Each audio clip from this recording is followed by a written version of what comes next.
In July 2021, Amazon founder Jeff Bezos' aerospace company Blue Origin launched its first trip for space tourists.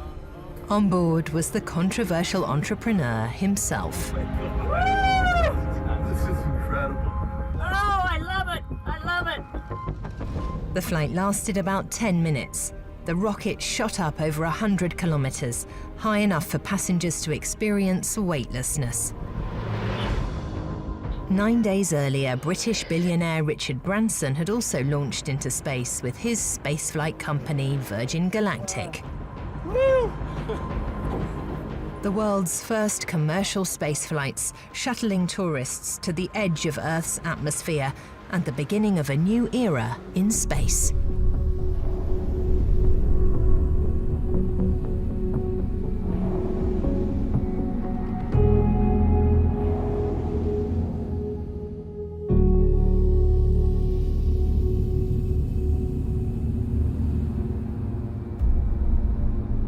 Imagine for a moment it's the year 2028. A European lunar lander has just reached the moon's south pole, where it's deployed several rovers.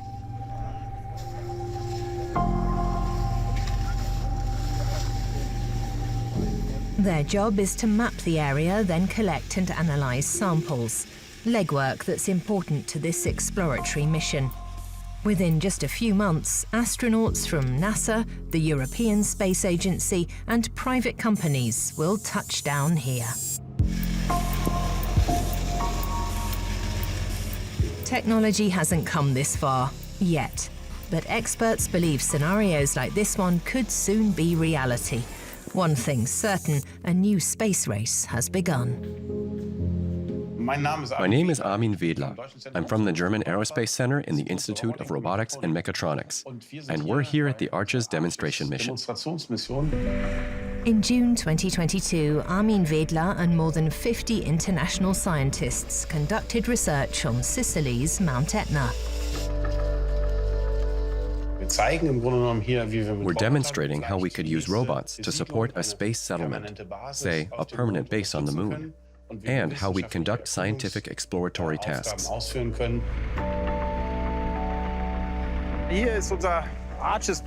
This is our Arches base camp with 4 22-foot containers. We have 3 control rooms and a living container. Up ahead is our communications container. A few colleagues are still adjusting some settings. Researchers from the German Aerospace Center spent 5 years preparing for this mission. Down there, you can see the exploration camp where we're carrying out the mission. That's where the lander is. We have to walk 250 meters every day, with a 70-meter change in altitude. So, seeing as we're at an altitude of 2,600 meters, colleagues are always panting on their way down. Volcanic rock is fresh earth, untouched by erosive forces. It's the Earth landscape that most closely mimics the surface of a faraway planet. Mount Etna is well suited for Mars and lunar exploration missions. And because we're running a technical test of our systems, it's especially important to have this fine granular dust, this abrasive material. That way, our technical systems are truly getting exposed to the elements and have to withstand them.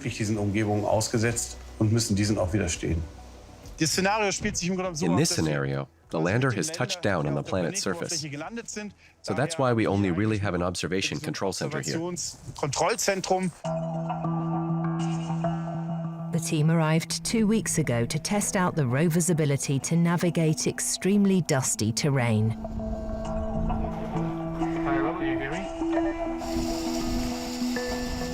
Their goal? To map and survey a 250,000 square meter area on Etna's surface.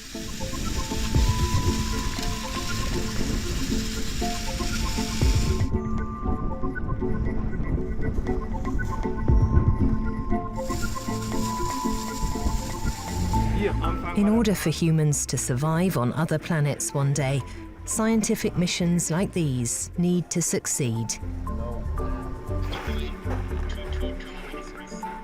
More than 6 decades ago, government space agencies started sending people into space.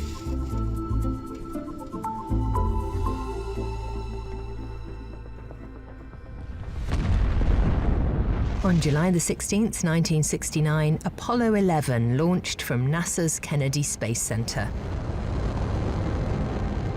Spectators were enraptured. Who would be the first to land a person on the moon? 4 days later, some 650 million people around the world were glued to their televisions as the news came in. The United States had won the race. It's one small step for man, one giant leap for mankind. But just a few years later, in 1972, NASA discontinued its crewed missions to the moon for reasons of cost. To date, only 12 people have set foot on the moon. May the 30th, 2020 was another day that went down in history. American astronauts Bob Behnken and Douglas Hurley launched from Cape Canaveral, heading for the International Space Station, the ISS. This mission was special. For the first time in the history of space travel, the capsule transporting the two men had not been developed and built by a government space agency. Rather, it came from a private company. And marked the start of a new era for government agencies like NASA in the United States.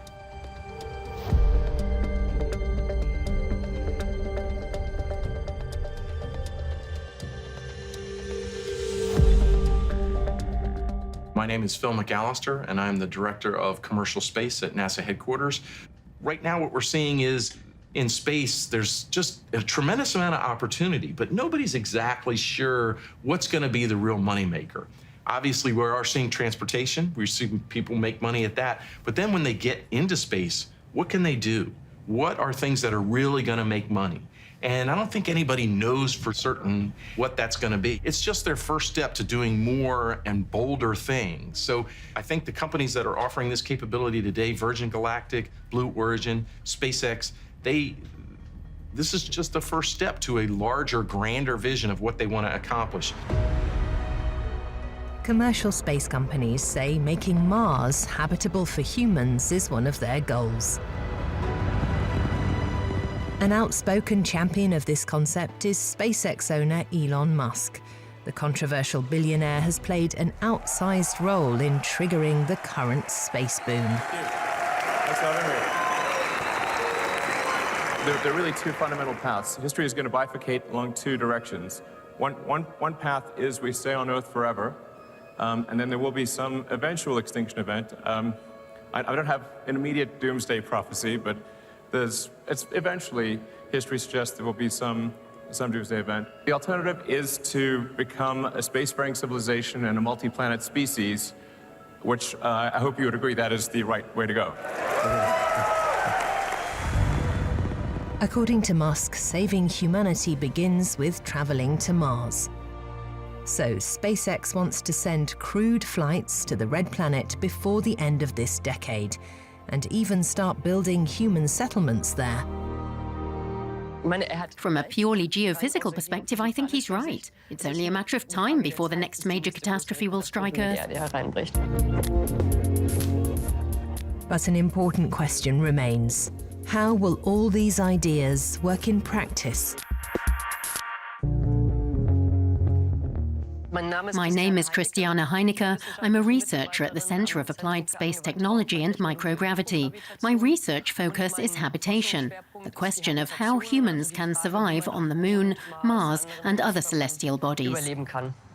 Christiane Heinecke has real-world experience trying to answer this question. She spent 366 days on Mars, not the real one, of course, but a spot on Earth with a similar terrain, the volcano Mauna Loa on the island of Hawaii.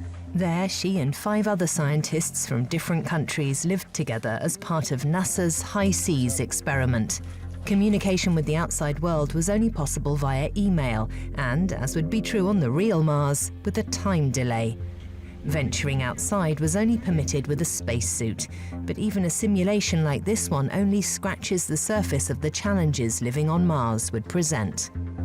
This habitat was primarily aimed at psychological studies. It was quite fancy, kind of like what you'd imagine on Mars, a beautiful white dome in a Mars-like landscape. But when it comes to the technicalities, this habitat wasn't very realistic.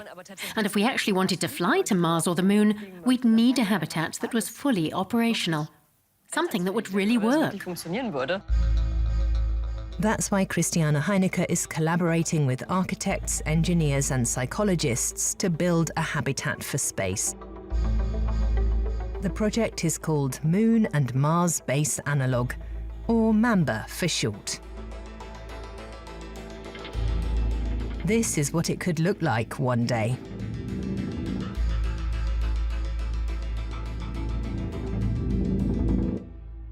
Das Mamba-Habitat, das besteht insgesamt aus 6 Modulen. The MAMBA habitat is made up of 6 modules. There are upright cylinders arranged in 2 rows. Here is the hub of the station, the laboratory module. Then to this side, we have a workshop, because things are sure to break. And here we have a greenhouse. Das Gewächshaus. And behind that, in the second row, we have the module for living. Here again we have upright cylinders. These are connected to one another. And then we have a module for sleeping. Then a kitchen module, because we have to eat somewhere. And then we have a leisure module. And then I have airlocks on each side. There are 2, for the simple reason that if one breaks, the crew can still get out. And this entire habitat is under a big dome made from loose dust and rocks. We use moon rocks to protect the habitat from radiation. But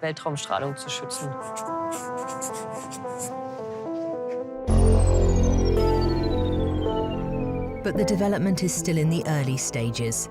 Fundamental questions remain unanswered. How would the life support system work? How would the interface and equipment work so that everyone could operate them? What is the ideal ceiling height? Christiane Heinecke and her team have built a life-size wooden model of the laboratory module to try and work out questions like these. MAMBA ist ein Habitatkonzept, mit dem es möglich ist. MAMBA is a habitat concept designed to make it possible to fly to the moon and actually live there. But MAMBA should also be a habitat where people feel comfortable inside.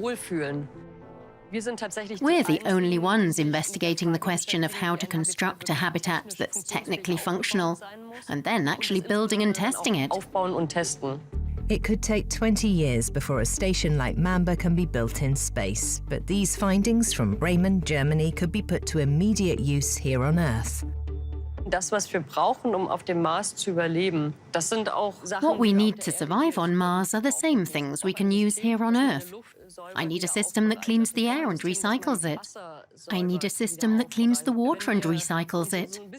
If we were to learn a thing or two from Mars, then we could live sustainably here on Earth too.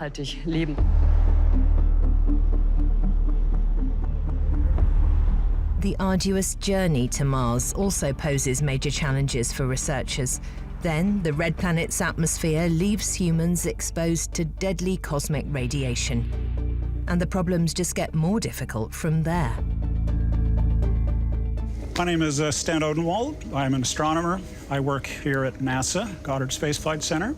If we want to go to Mars, we have to learn how to work in an environment that is very unfriendly, where we literally have to bring our own atmosphere, our own resources, and the best way that we could actually understand how to work in that environment is to work in a nearby environment that's not that different. And that happens to be the lunar surface. So the world's major space agencies tend to look to the moon these days. Many wish to repeat the success of the Apollo landing. The reason is simple: proximity.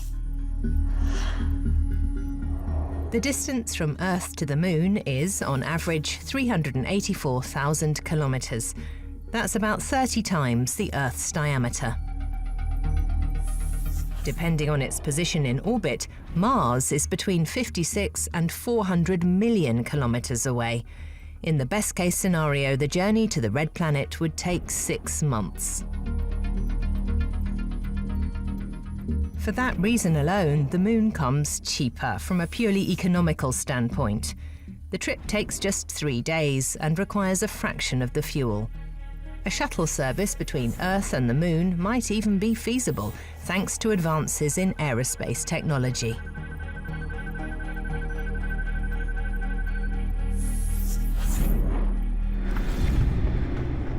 The Arches mission carried out on Mount Etna in 2022 is one of many that help researchers better understand the Moon.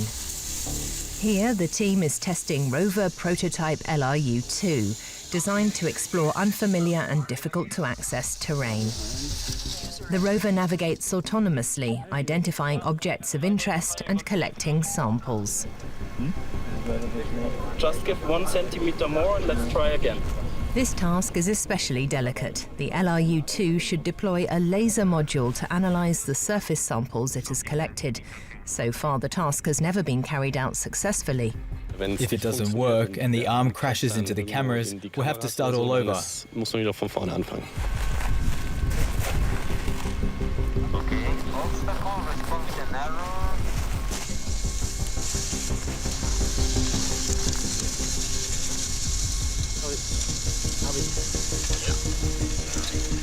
Yeah, it's placed. Looks good.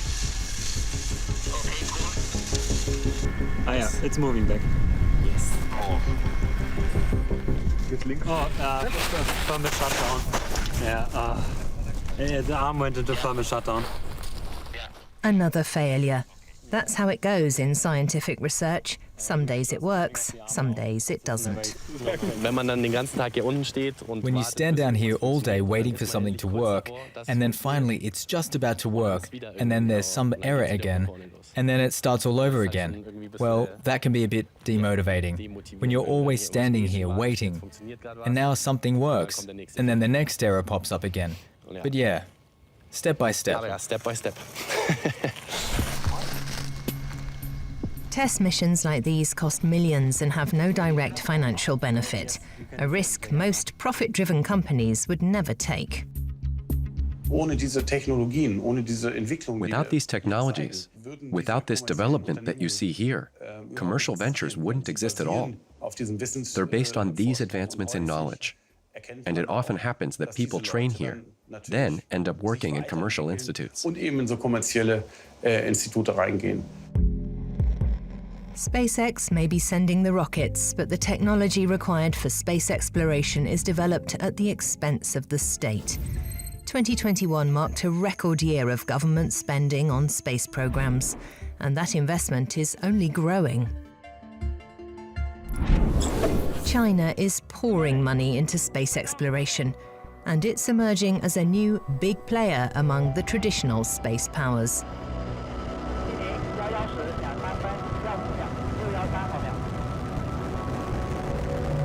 A Chinese rover is investigating the largely unexplored far side of the Moon, and it's already sent samples back to Earth. Another rover reached Mars and has now transmitted selfies and sound files.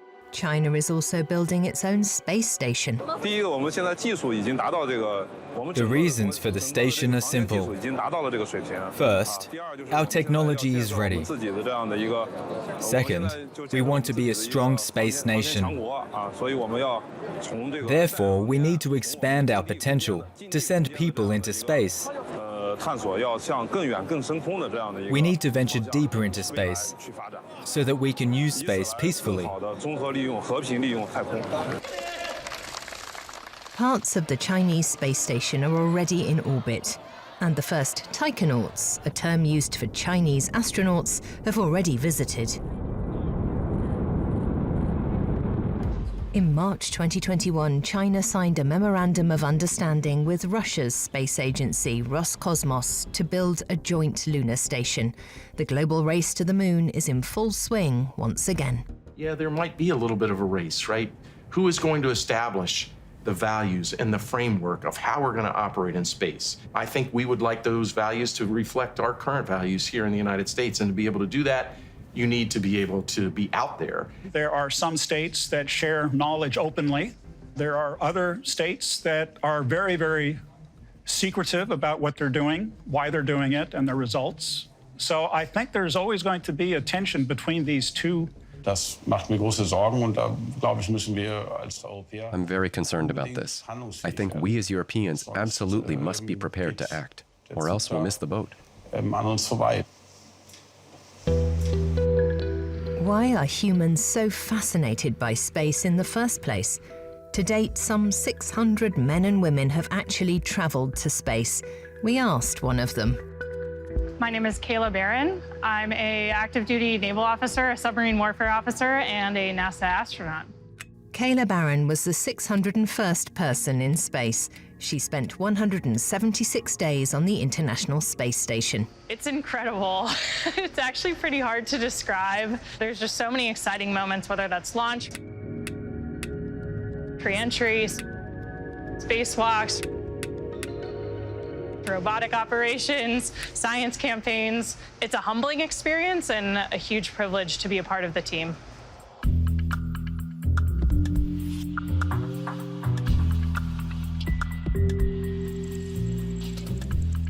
When I first floated into the space station, I think I was just overwhelmed by the visual experience because we use every surface, but the space station is just packed with stuff, computers, cables. It took a while for my brain to understand, what was useful information that I needed to pay attention to and what was sort of the background visual clutter.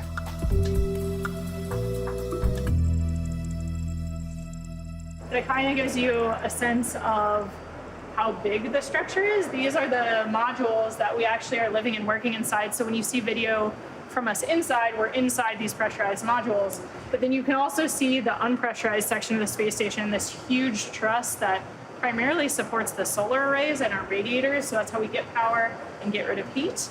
But it's big. And I think you especially get an appreciation for that when you go outside to work on it. And Kayla Barron did just that. Twice, in fact. Each time she worked for about 7 hours. Just 3 millimeters of spacesuit separated her from the rest of the universe.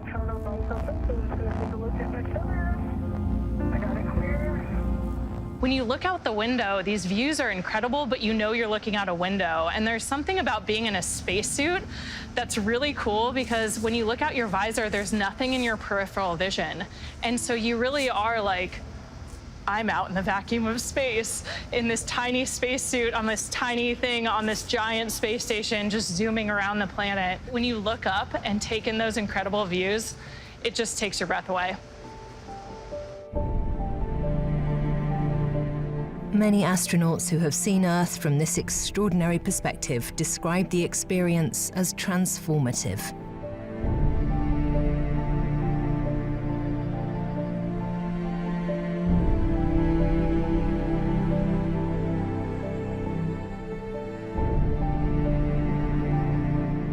Seeing the planet from that perspective changes everybody.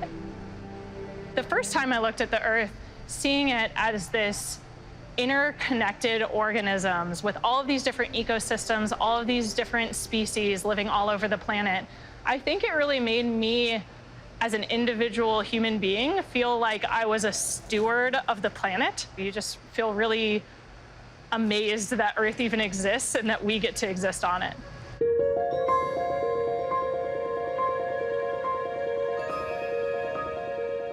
I think going to space really sparks this childlike wonder. You discover the world all over again, living in this unique environment, floating around, getting to play with water in space.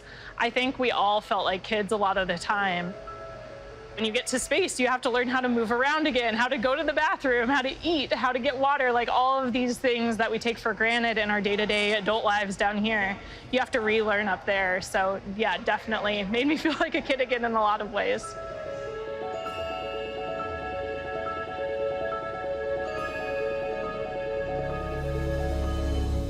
The International Space Station has been orbiting some 400 kilometers above the Earth for more than 20 years. Its retirement is planned for the end of 2030, although the exact date has not yet been determined. The experience of living in space is something private aerospace companies now want to offer to many more people for a price. A private company in Houston, Texas is one of them.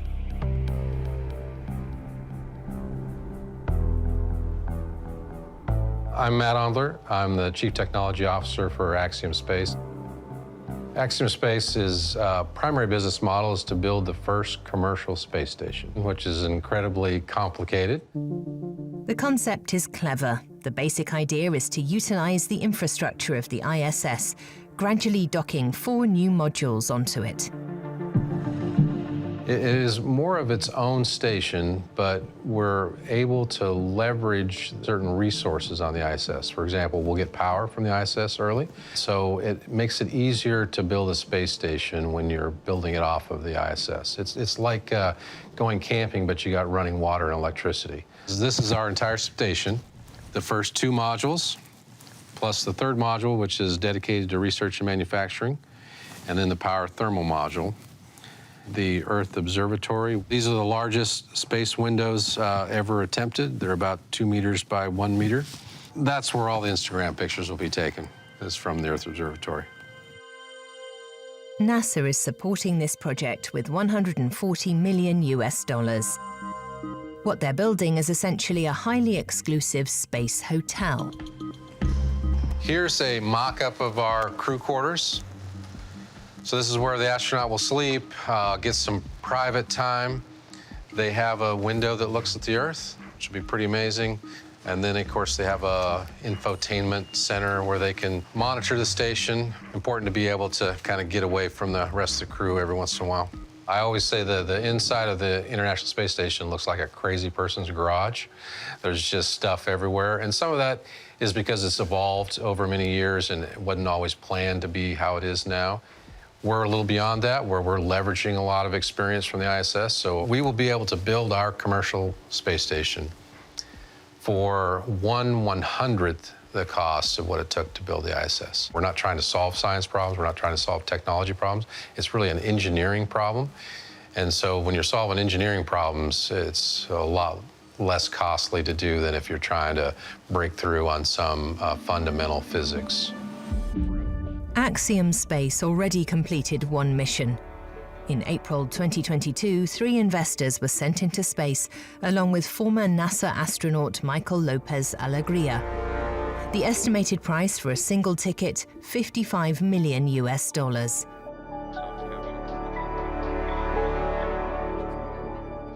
While there, the private astronauts carried out a set of experiments that might not have otherwise been possible. But not everything ran seamlessly. There were moments that surprised me.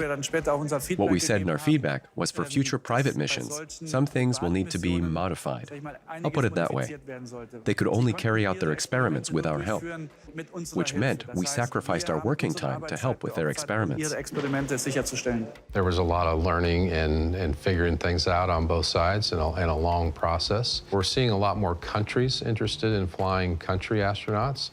So I think our station will be filled with a mix of country astronauts.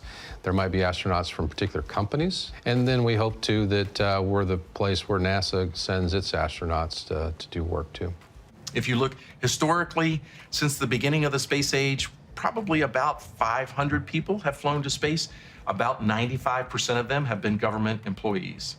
I think going forward, it's going to be an order of magnitude more, like 5,000, and the vast majority of them are going to be private citizens as opposed to government employees. And this is the start of that right now. In 20 years, we're going to look back historically at this time that you and I are living in right now and said, yeah, that was the turning point. That's when things really started to change. If you're a hammer, you tend to see everything as a nail. You know, if you're working in the commercial sector, you see everything as a profit line. And I think that if that sensibility of space exploration as a business endeavor becomes the dominant theme rather than scientific exploration, then I think we have problems. Missions to Mars and private space stations receive a lot of attention, but the space world's main activity is not quite so glamorous. placing satellites in space. The biggest undertakings are Starlink and OneWeb. Both are designed to encircle Earth and deliver low-cost satellite internet. Another project is Europe's navigation satellite system Galileo. These satellites are permanently orbiting the Earth and delivering navigation data. There are about 5,700 active satellites circling the Earth right now. Twice that number are retired and have become space debris. When it comes to basic rocket propulsion, little has changed since the mid-20th century. There are two technologies: solid propellant engines and liquid propellant engines. In solid propellant systems, the propellant is a solid mass in the engine. In liquid propellant systems, the propellant is a liquid outside the engine. Once ignited, the reaction of a solid rocket cannot be stopped. Similar to fireworks on New Year's Eve.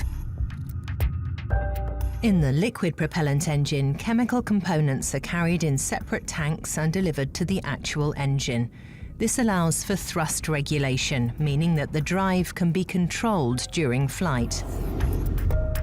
The best performing propellant is made by combining liquid hydrogen and liquid oxygen. The legendary Space Shuttle combined solid and liquid propellants. The two white solid rocket boosters on the rim powered most of the starting thrust. Once airborne, they were jettisoned, and continued flight was taken over by liquid propulsion. The catch is, liquid rockets are more expensive, more complex, and more prone to failure than solid propellant rockets. And for many decades, they were only suited for one-time use. It's like taking an airplane, a 737, and flying it from New York to California one time and then dropping it in the ocean. It makes no economic sense. Nobody would be able to afford a plane ticket if you did that every single time. But that's what we were doing in the space industry. We knew it wasn't the best way, and we knew eventually reusability was going to make a big impact. Private enterprises needed to make liquid propellant rockets reusable.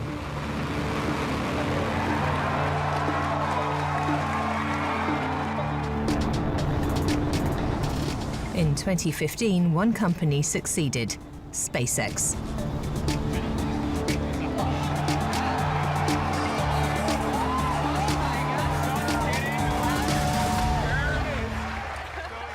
What SpaceX was able to do was get reusability to the point where they could quickly and easily and cost-effectively turn around their hardware and fly it again. And that brought the cost down dramatically. For financial reasons, SpaceX and Blue Origin are counting on reusability. Their modern rockets return to Earth after launch, then stand by for takeoff on another day.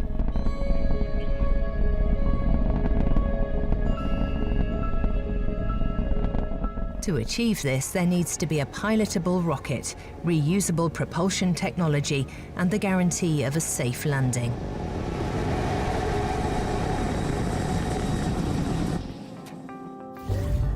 The cost of transporting a kilogram of cargo into low Earth orbit has been drastically reduced by these innovations. That has been a major accomplishment that has shown that the private sector is mature enough to take on some of the challenges of going into space, working in space, and actually turning a profit from it. I think the profit motive is a big incentive for progressing faster, deeper into space. And I'm glad that they have finally taken interest in this. I myself have flown with a private provider, with SpaceX in a recycled rocket. And it was a good feeling for me, knowing that the rocket flies up, lands again, and will be reused, instead of becoming space debris. Afterwards, my colleague Samantha Cristoforetti came up to the space station with the exact same rocket that I had gone up in. I think that's terrific. This is the right path.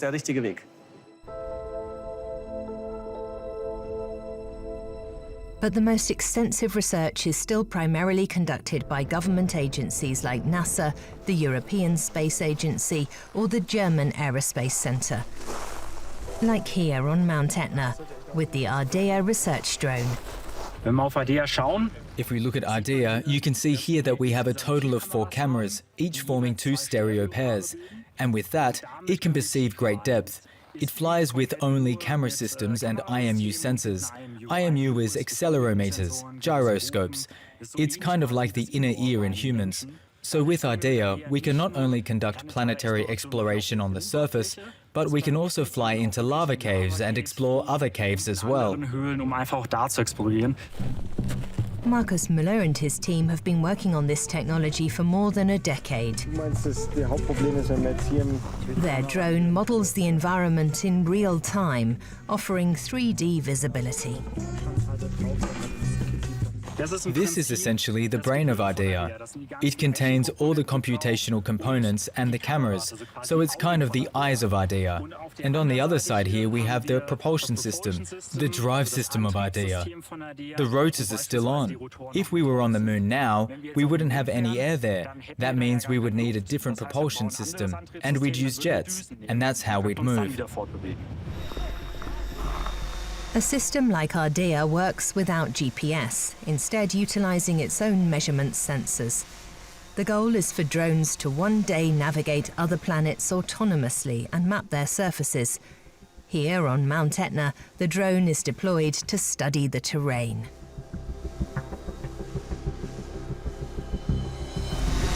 But what initially worked well is now acting up. The team is trying to get the drone to fly again, but so far without any luck.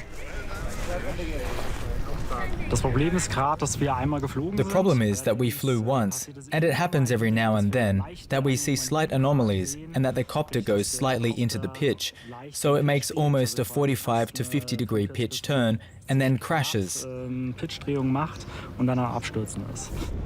The cause is simple. The wind is just too strong. The wind speed here is well over 10 meters per second on average, and the gusts are well over 30 meters per second, and the system just isn't designed for that. For now, the researchers have no choice but to take their measurements from the ground. It's a frustrating compromise. So you can go higher, right? Yeah.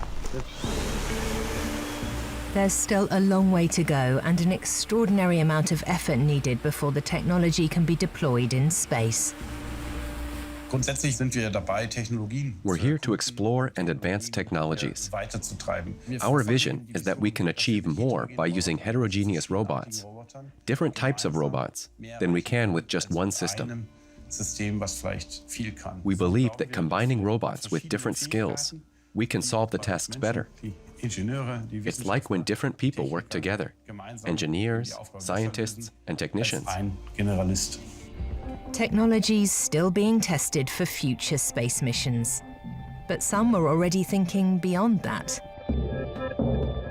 My name is Matthias Link. I'm the director of the Luxembourg Space Agency, LSA, and I've been involved in the development of the space sector here in Luxembourg for many years.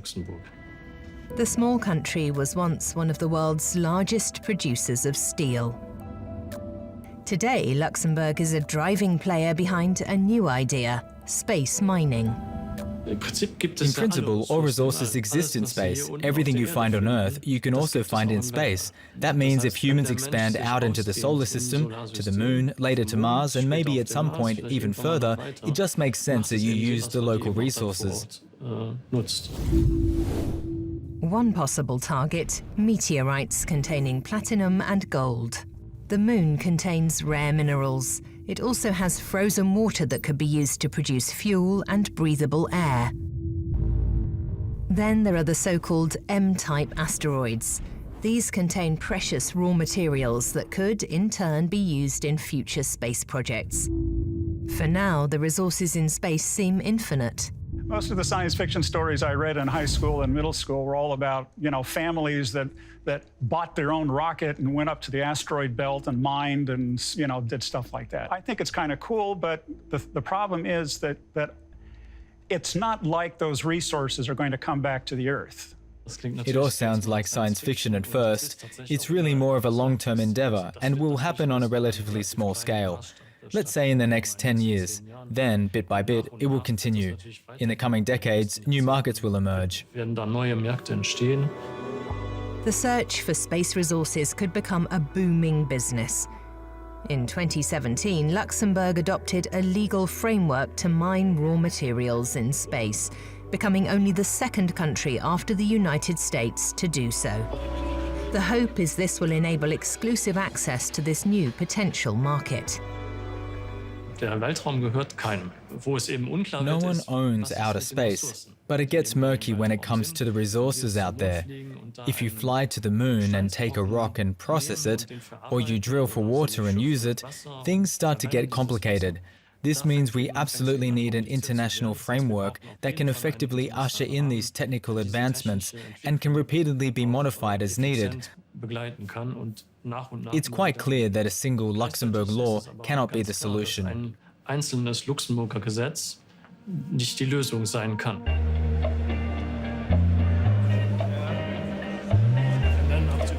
The European Space Agency has also become involved. In the near future, the agency hopes to study and extract raw lunar materials. So that's like a joystick, so you click on it with the mouse. A gold rush could be on the horizon, and a new era of commercialism in space. Will Europe be part of the race?